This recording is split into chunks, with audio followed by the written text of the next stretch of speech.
Hello and welcome to the Business Success Show with me, the business coach Mac Atram.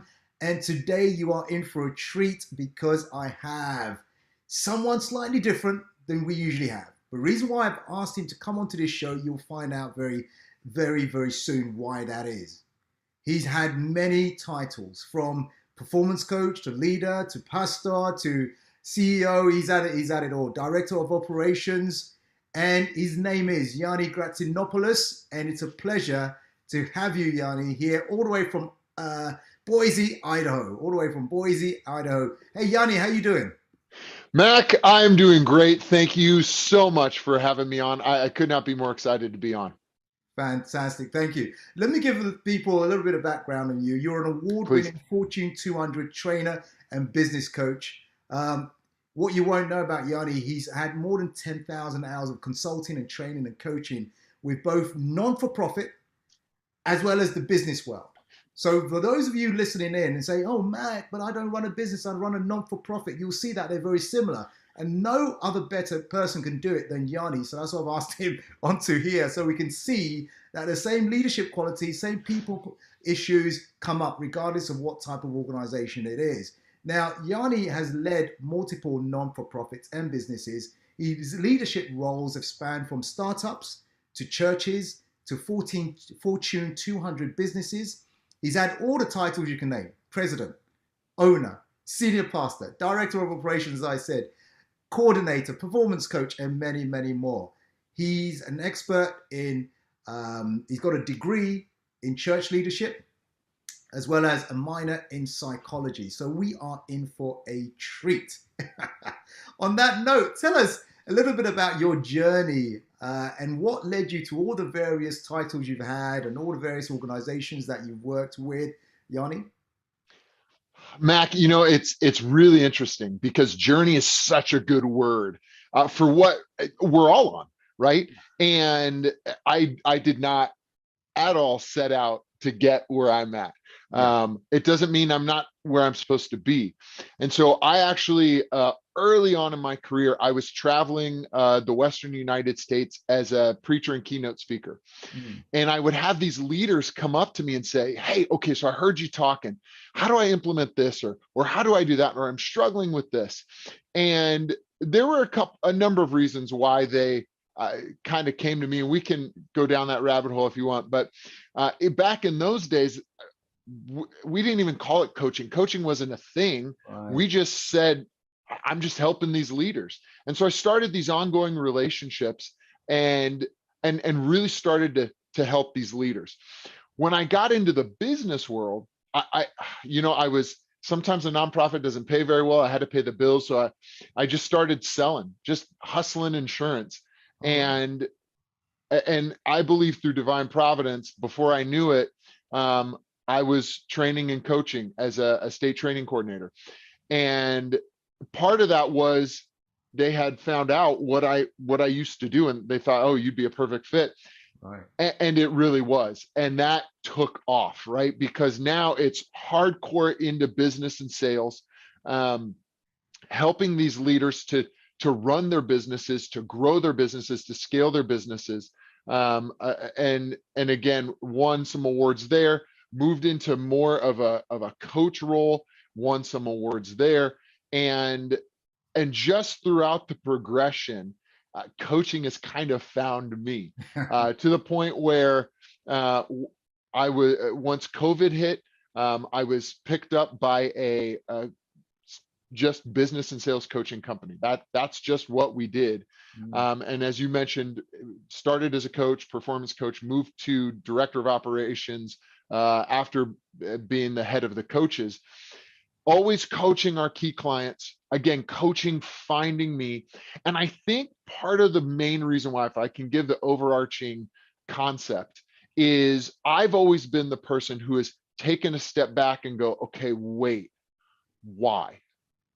And that's a really key piece, right? And look, for a lot of your listeners, they're head down. I got to do this. I got to fix this. I've got to make this happen by the end of the week or the end of the month, or the end of the quarter, end of the year. And not everybody just carves out the time to go, okay, hold on, why? Right. And so I've always had this concept of scale, How do we get to scale? How do we do scale? And so in asking why, I started to find those answers. Mm. And they were the answers that other business leaders were like, oh, great. I can bypass my own questions and just, yeah, help me with that. Because I just don't have the time. Oh wow, wow, wow! What a journey. Then tell me It was. something. What are some of the mistakes you see leaders making constantly? Constantly, because obviously I haven't. You know, if you've spent over 10,000 hours in training and coaching, you'll be seeing a pattern repeatedly. So, what are some of those mistakes? Such a good question. And I have to say, not enough people ask that question, by the way. Mm. um, I'll give you the top two. By far the top two, and we can go down to the 3 and 4, but the top two are almost always, number one, they don't actually know where they're going.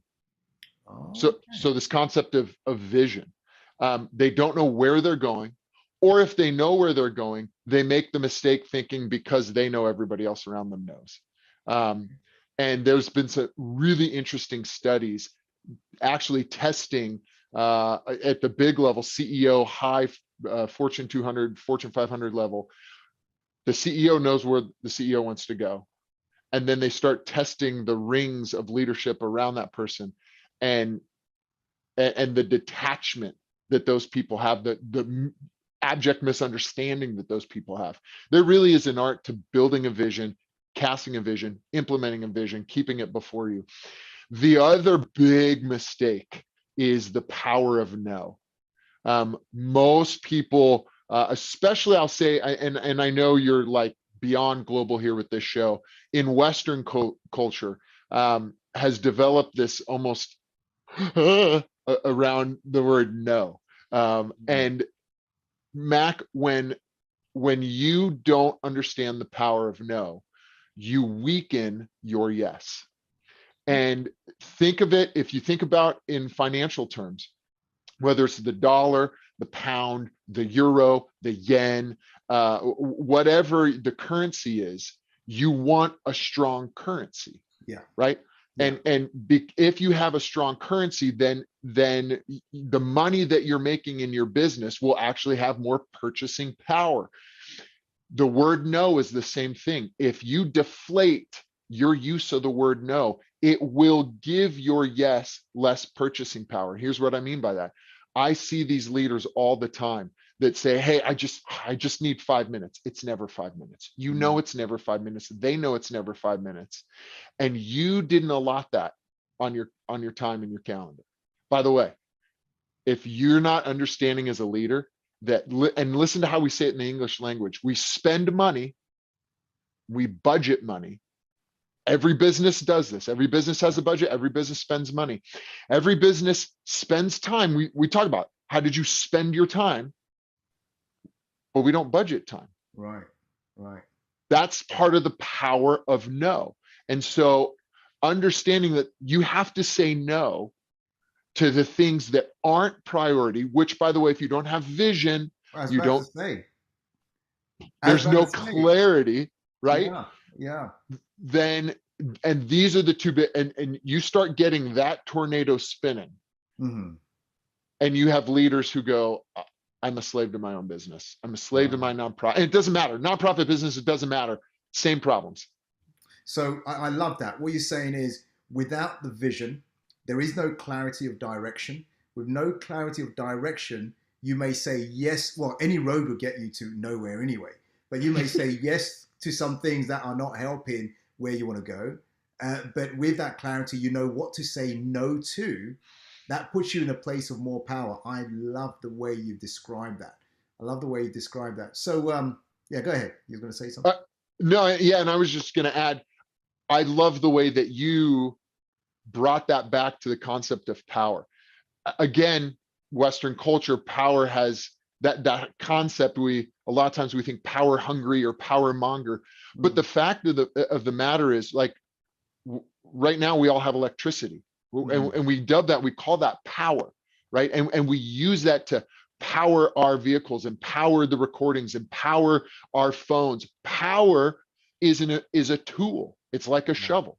Yeah. And as a leader, the best thing, all of these things, budgeting and finances and time and vision, they are all the vehicles of how to properly use power to move your organization and its people and its families and its communities and its societies in the direction that it needs to go. It is absolutely about the push of power to be used as the correct tool. Thank you for that. Really, really, really well put. Now, Yanni, the when a leader sees that things are not going the way they envision it and things are falling apart, maybe the team are not really operating the way that person would like. The culture is all wrong. What can that leader start to do? Apart, obviously, we mentioned vision, but apart from that, what else can they do to start actually getting the if that leader is the ship of the captain is the captain of the ship, right? And there's people on this side of the ship and they're all doing different things, and we're not going to the destination, and things are not working out. What can they start doing? Okay. That again, Mac, you asked some really good questions, by the way. I just want to encourage your listeners sometimes, and actually, this is part of the answer. Sometimes you have to stop and ask yourself, am I asking the right questions? Right. Right? Mac, you're directing the flow of this conversation, the direction, the vision of this conversation by the great questions you're asking. Thank you. And I started this whole thing by saying a lot of times leaders just aren't asking the right questions. Leaders, put yourself, though, in the shoes of the people who work with you and for you. And ask yourself this question. If you pose that same question that Mac asked to me, if you posed it to them, what's the answer you want them to give you? And we all know it right now, don't we? You want them to come to you and say, I'm struggling. Yeah. Can you help me? Are you going to fire that person? No, you hired them for a reason. Right. You want to dive in and help them. But all of a sudden, we as leaders, when it's on us, we go, oh. Now look, sometimes you might be in an environment where you can't ask and you don't have that leader above you. Okay, we'll talk about that in a moment. But look, you have to know when to ask for help. And what do we do with this phone here, right? This device. Right. We have a GPS, we have a navigation system. Now, some of us don't turn it on. We know the way. And then when we meant to head down to a restaurant and we ended up in farm country, then we go, okay, maybe we need to turn this on. What is that GPS though? It's help. Yeah. We're literally saying, okay, Siri or whatever, I need your help. I need your help. And so you've got to know when to ask for help. And that's where folks like Mac and myself come into the ball game of this is what we do, right? We help leaders navigate. And you might say, well, why do you know and I don't? You know, for some of the leaders, the fact of the matter is, if your job was focused on what we're doing, you probably would know. Sometimes you just can't see the forest from the trees because you're right in the middle of all of it. Yeah. And sometimes it's the fact that we talked about journey. Mac and I have a journey that's a little bit different than yours. We've asked questions that are maybe a little bit different. And that's okay, right? The world needs you, the world needs us, and just understand that fact. So the first thing is asking the right questions. Second thing is seeking that help. The third thing, and you mentioned culture, and I want to specifically touch on that. Here's one thing that, I mean, we could do a whole thing on culture, but just the quick and dirty on a practical tip. Understand that your people are people. Are human beings. People. They're human beings. You can give them the title of controller and comptroller and janitor and customer service rep and BDR and whatever other title you give them. At the end of the day, they're humans. And what do humans want? They want to be respected. They want to be seen. They want to be appreciated. They want to be told that they're doing a good job, and they want to be connected. Right. So again, start that. Take those 5 things, those 5 simple things, and ask yourself, where's my company doing this well? Right. You do that, you're on the right track to fixing culture. Wow. On the same note, I love the way you put that word, by the way. On the same note, have you ever had to deal with an organization that when you went in, it was so, how can I put it, near toxic, or it's just, the backbiting, the gossiping, the backstabbing, the lateness, when things are just, you think, I don't really want to be in this organization. I don't know what it is, but, someone turns up and they just want to leave. Have you ever had to help a leader to fix that type of situation? I have. And I'm going to tell you why that's one of the most difficult, because culture is the precursor to healthy change. Mm. So leaders, sit with that for a moment, right? If you're trying to institute change, you've got the GPS on and it's not working. Culture is often the culprit. Culture is the precursor to healthy change. Here's the problem. The leader creates the culture. Right. Good point. Mm. So you either created it because this is kind of who you are. I can't tell you how many times I look at a leader and I've met their organization, or I meet their organization and I've met the leader, right? Because you will attract people like you who have your same character, who have your same moral set and values. And frankly, if you don't like who you are in the mirror, it's probably why you've created the organization that you've created, right? It's going to be a mirror of yourself. Or come full circle to the power of no. You didn't say no. You kind of stepped back and, you know what? Let's let culture be what it's going to be. It's never that way. In a leadership vacuum, someone stepped up. Now, you might have gotten lucky and the second in charge created fabulous culture for you. You need to give them a giant raise and never let them leave. Or whoever created the culture created a mess. Mac, interesting story. I go back to high school. Okay. I almost always talk about culture in terms of high school because it's like a petri dish.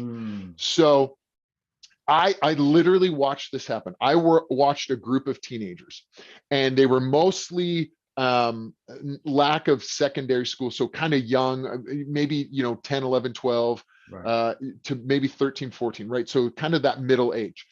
And they had a culture, they had a fit, they had a feel. And there was one high school kid, she was 16, she had her license and could drive her car, and they're driving them around, and they kind of followed her. She just didn't realize they all followed her. They listened to the kind of music she listened to. They did they dressed the way that she did. And she got a new best friend who dressed differently, talked differently, walked differently, listened to different music. And that best friend was a wonderful young lady, just very different. Okay. The high school student started to matriculate over to being like the new best friend. And within 6 months, the entire group had all matriculated over. They had followed the leader. Their dress changed, their language changed, their music changed, their habits changed, some for the better, some for the worse. Right. I watched it happen. Culture rises and falls on leadership. And what makes dealing with a toxic culture the most difficult is you have to have a leader who's willing to say, I am wholeheartedly responsible for this. Right. So leader, if you have found yourself going, oh my gosh, I don't even want to show up to work because of these people, turn to the mirror and have an intervention. Hi, my name is Ioannis Gratsinopoulos, and I created this disaster of culture. Wow. And from there, that honesty, looking in the mirror says, okay, now I need help. Where's my GPS? Let me call Yanni. Yanni, get in here. Yanni, come and help me sort this thing out, right? Yes. That you're exactly correct. Absolutely. That's it. Now, you see, one of the things that I've come across many times is the founder starts the organization, whether it's non-for-profit or business, and sooner or later realizes they're either a very good manager, but not a good leader, or a good leader, but everything's falling apart because they're not a very good manager. What's the difference between leader and manager, and why are both important, if you like? Absolutely fantastic. Absolutely fantastic question. Again, Mac, it is a talent. And I actually want to reiterate that to say, look, if for your audience, they probably watch this show because they've said the same thing I do. Man, Mac asks great questions. Thank you. You have to find a coach who who's being coached and who asks great questions. That's really what sets us. And not True. and Mac, you said difference between leader and manager. It's part of what makes a coach different, right? A coach is somebody who is usually a jack of all trades, maybe a master of none, maybe a master of all, but asks the right questions and carves out that time. Okay, so what's the difference between them all? Think of airlines. Mm-hmm. This is the way that I think about it, right? Think of airlines. A leader is sitting in the cockpit. They're flying the plane. Got it. Right? And what do we want that pilot to do? We want that pilot to know the destination, to know how to navigate, to read the gauges, to see the dangers coming. I'm looking at the radar. I'm gonna go. We're gonna get turbulence. I'm gonna go up 5,000 more feet, to understand when they need the GPS, right, and to pull off the autopilot. They're driving the plane, right, and they've got a couple other leaders in the cockpit driving the plane with them. You don't want to be a part of an organization that, unless maybe it's a startup that only has, there's a reason why there's always two pilots in the cockpit. A manager is the server, okay, in the fuselage, right? So that person, now we think of the servers, we think of the flight attendants, we think of them as somebody at a restaurant. But what's interesting, in most countries, they have a lot of authority on that plane. It's almost never the pilot that throws somebody off the plane. It's the flight attendant. Think about that for a moment. It's the CEO is not firing people most of the time. No. It's the managers that are throwing people off the plane. Who's the one who checks to make sure that you get on the plane? It's the managers. Right. The flight attendant is going through the manifest. The flight attendant will come out and take it. The flight attendant has a ton of power, and their job is to manage the happiness and the well-being of the people on the plane. Right? Now, you actually have a flight attendant who leads every plane, whether there's two people who are flight attendants, sometimes there's literally like 15, 20. There's one person who runs all the flight attendants, right? And that's what we call middle management. Okay. And that is a very difficult position. Wow. Wow. Why?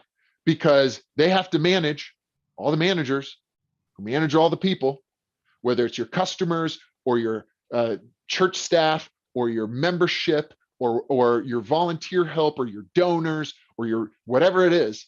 Yeah. But then they're the person who goes and talks to the cockpit. The cockpit does not want to hear from 10 flight attendants, one. And so that information, and here's what's interesting, that person is really responsible for how good that flight is. I mean, if we distill this down, leader, put yourself on a flight. You don't blame that head flight attendant. If you have a horrible experience, the first time you go, all right, I'll chalk that up to weird. 3 or 4 times, you go, I'm not flying that airline again. We blame the airline. We blame the airline for the culture of the middle management flight attendant. And yet, if you run the airlines, you're the CEO of the airline, how are you making sure that you have the right middle management flight attendants? Right, right. Well put. You know, the analogy of the airline, I think that is so beautifully put. That is, that I think everyone gets that. So fantastic. Thank you for sharing that, Yanni. Yanni, how does, how can I put it? As a leader, as sometimes things are not going right, and they maybe tread in that wheel, keep going. But how do they know what signs are there to show them that they're probably heading for burnout? That, hey, if you continue the way you're going, things are not improving, it's actually going to get worse. How do they see the signs of burnout, and what can they do about it? So here's what's interesting about that question. There's really two questions built into that, right? There's burnout, Yeah. and then there's performance. And for most businesses, whether it's for profit or nonprofit, performance almost always comes down to finances. Now, a lot of your audience is kind of puckering. They're going, okay, he's going to tell me it shouldn't be finances. And I'm not going to tell you that. What I'm going to tell you is it shouldn't only be finances. And here's why. Finances are going to tell you how you're doing today. Finances are a horrible precursor to what finances will be in the future. True. Right? So I believe it was the Covey Institute wrote a book called the 4 Disciplines of Execution. Okay. And in that book, they talk about the difference between lead metrics and lag metrics. Okay. And finances are a fabulous lag metric, probably the biggest lag metric, right? A lead metric tells you this is where your organization is going. This is where it'll be in 3 to 4 months. The problem is finances, we treat them like a lead metric. They're not, they're a lag metric. Right? So let's take a look at some things and then we'll get to burnout. Number 1, your staff turnover. Higher turnover. Now you might be in a high turnover industry, but every industry has a turnover percentage. Yeah. Where are you in the median? If you're right in the middle, you're going to struggle. If you have a low turnover for your industry, that's a lead indicator you're going to do well. Why? Because turnover kills culture. Every time. Every time somebody walks out the door, everybody else goes, am I next? Even if they left, because they know Bob was a great person. Bob was a smart person. I used to go to Bob for advice. They don't think I get to have Bob's job now. They think, whoa, why would someone stable like Bob leave? Was he not getting paid enough money? Maybe there's greener pastures on the other side of the fence. Hey, maybe Bob got fired and they're not saying. Culture, turnover kills culture. Right. And by the way, as much as you try and write out all your systems and put them in your online database that nobody reads and your volumes and volumes and volumes of written material that no one cares about, guess what they do? They go to Bob, who's been there for 15 years. Tribal knowledge has never, it is a human way. Am I saying don't have all those things? I'm not saying that at all. You have to have all those things because sometimes you need to correct Bob. Yeah. But so culture is, or turnover is one of those metrics. Chatter is another metric. Okay. I know this sounds crazy. Do your employees know when each other's birthday is? At the cubicles, do you see balloons? Are they connected and sharing life? Yanni, this sounds a lot like culture. Yeah, but this is one of the ways to measure culture. Is there chatter? Right. If there's no chatter and you hired a bunch of drones, your company's in trouble. Absolutely. Look at COVID and look at what happened after COVID. Yeah. Right? People went, I don't need this. I've been putting up with this for all these years. And a lot of the workforce said, I will go somewhere where I feel appreciated. Yeah. Right?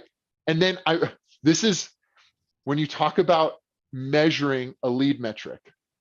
This is really, really interesting from a sales perspective.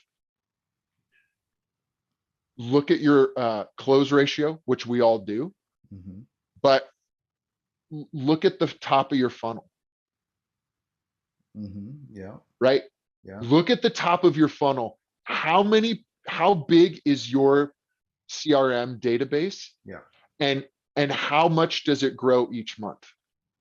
Because what a lot of companies have is they'll go through this big push where their database grows really big. By the way, if you're not doing something with your database, if you're not driving marketing and content marketing, you're missing out on your greatest asset. But if your database isn't growing, your business is going to be in trouble in a year. Got it. Yeah. So let's talk burnout. Burnout happens when you start to lose control of the power that you are supposed to have. Think about every movie you've ever seen. Think about every conversation you've had with a kid. What do you want to do when you grow up? So I have a kiddo, and Mac, I was saying earlier, I love your British accent. We watch Peppa Pig, which is an incredible British TV show for children. It's translated in like 50 different languages, something like that. And when one of the adult characters, and it's a theme through the show, they ask the children, what do you want to do? What do you want to do when you grow up? Oh, I want to do this. Oh, that's a great profession. Why? Because I want to tell people what to do. And that's their answer all the time. They want to tell people what to do. And we, even as children, we want to make an impact. We want to have power, right? None of those kids say, I want to be told what to do. None of those kids say, I don't want to make a difference. None of those kids say, I want to show up and have life run me. Right. The lead metric to burnout is when you look at your calendar or your day and it's out of control. How many times a week are you hearing yourself say, what did I get? I worked my tail off. What did I get done today? And by the way, this is if you're a for-profit, nonprofit, if you're a leader or not a leader, you're on the path to burnout if you can't remember what you did that day, but you feel tired. Yeah. People who don't get burnout are the people who get excited about the wins of every day. If you stop that, you have started the road to burnout. Wow. Love that. I love that. Excellent. Listen, it's been great speaking with you. For those people who want to be better leaders and they want to interact with you, catch up with you, what's the best way for those people to connect with you, our audience to connect with you? What's the best way? I really respond fastest to carrier pigeons. If you just fly, no, I'm just kidding. So the best way, you can find all my contact information on our website. It's gratsllc.com, GRATSLLC.com. Right.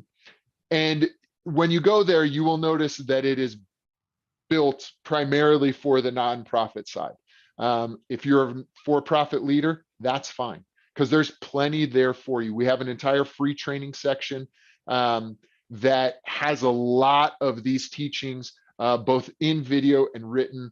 There's the kind of more about me and our organization, what we do, and then my contact information and my email's there, Yanni, that weird name you see at the bottom of the screen, at gratsllc.com.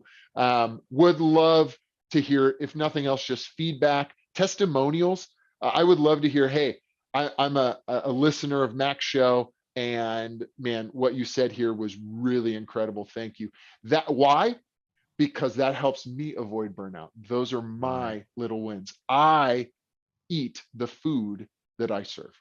That's amazing. That gives you strength. That tells you you're on mission and you are making a difference. A man after my own heart. I think exactly the same. So I want to say thank you. Listen, Business Success Show, you've been listening to Ioannis Gratsinopoulos, and he is just amazing. Teaching people about leadership, performance, getting better, getting better team performance, and having a better work culture and improving your not-for-profit business, not-for-profit company rather, and your profit business as well. Reach out to him, and he's giving you the website address. We will put it on here as well. Check him out. Grats. I said Grats. I was thinking of your website. I love it. You're already going there. That's great. Yanni, any last words you want to say before we finish off just now? One last thing. Yeah. For every listener there's if you've been listening, there's no way that you didn't get some nugget. And that's probably why you listen to Mac's show. I can tell just by his questions, every show gets a nugget or two or 10.